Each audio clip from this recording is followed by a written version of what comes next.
Hello everyone, welcome to Urbanscape Gardening, and in this episode we will look at creating a bog garden. A bog garden is any garden that has water stagnating in the soil, thereby making it wet 24/7.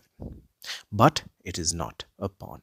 The water should eventually drain out either through evaporation or by any other means.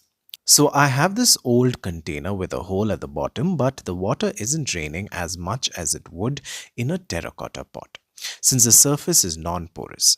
So water stagnates at times and all other times the soil is wet. So this made this container an ideal choice for a bog garden. So not all plants do well in such arrangements, hence you must choose your plants carefully.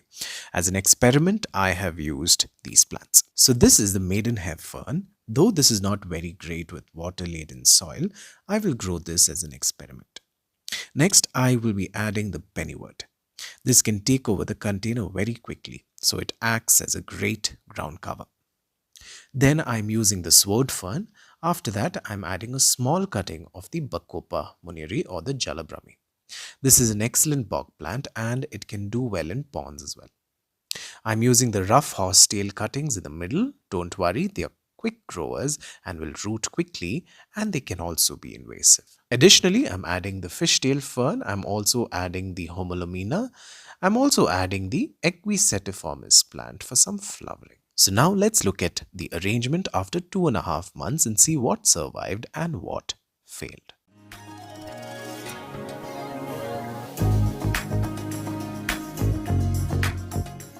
So most of the ferns did not survive, however this fern is still battling for life. The horsetail has done well as expected. Homolomina still has one leaf. The pennywort has taken over, covering the ground well in such a short time. The bacopa is also doing okay.